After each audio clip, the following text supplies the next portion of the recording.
నా ఫీల్డ్లో నేను ఏదో పరిణితి చెందినవాడిని అయితే కావచ్చు కానీ చంద్రబాబు నాయుడిని రాజమండ్రి జైల్లో పెట్టడం ఏమిటండి అసలు?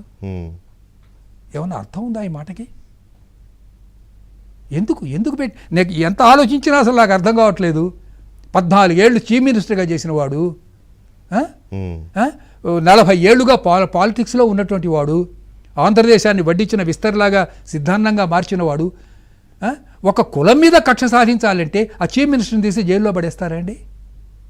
లేని కేసులు, దొంగ కేసులు పెట్టి, అది నిలిచే కేసులు కావు. ఆ పెట్టి ఒకవేళ ఏమైనా ఉంటే కేసులు సరే కోర్టులో చూసుకోవచ్చు. అంటే కక్ష సాధింపు, అంతకంటే ఇంకేం లేదు. ఇది ఫర్ దట్ మ్యాటర్ గురుగారు సార్, ఆ మాటకు వస్తే వచ్చి రాగానే ప్రజావేదిక కూల్చేశాడు.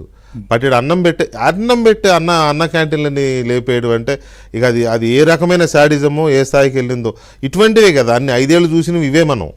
కాబట్టి మీరు ఒక ప్రొఫెసర్గా పిల్లలకు పాఠాలు చెప్పినా లేకపోతే ఇవన్నీ చెప్తారు కదా, ఆ సైకాలజీని మీరు ఎలా అర్థం చేస్తారు? నేను గమనిస్తున్నాను సార్, అసలు ఇండియన్ హిస్టరీని వరల్డ్ హిస్టరీని గమనిస్తున్నాను సార్. అసలు ఈ ప్రపంచ చరిత్ర ఎట్లా పరిణామం చెందుతూ వస్తున్నది, ఎవడెవడు ఎట్లా అవుతున్నాడు, ఏం జరుగుతున్నది, ఇంత జరిగినా కూడా ఇంకా మేము నమ్మాలా విశ్వశాంతి వస్తుందని, రష్యా తెస్తుందని?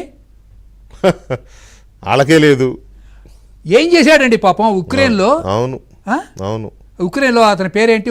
ఉక్రెయిన్లో ఇప్పుడు యుద్ధం చేస్తున్నవాడు, సినిమా యాక్టర్, ప్రెసిడెంట్ అయ్యాడు, జెలెన్స్కీ.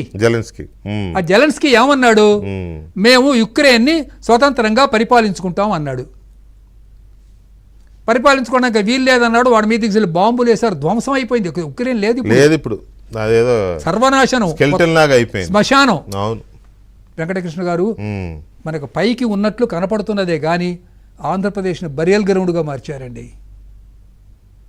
ఎక్కడ ఆర్థిక వికాసం లేదు, ఎవ్వడు సంతృప్తి పట్టలేదు, ఎవ్వడికి సాటిస్ఫాక్షన్ లేదు. రాజకీయ కక్షల కోసం దేశాన్ని నాశనం చేయటం ఏమిటండి? ఏమిటి అమరావతి చేసుకున్న పాపం ఏమిటి? వాసిరెడ్డి వెంకటాద్రి గారు దానికి అమరావతి అని పేరు పెట్టాడండి. అంతకుముందు దాని పేరు ధరణికోట. ధరణికోట అనే పేరుతో ధరణికోట, ధనదవోలు అని పిలిచేవాళ్ళు. అది శాతవాహనుల కాలంలో అది క్యాపిటల్.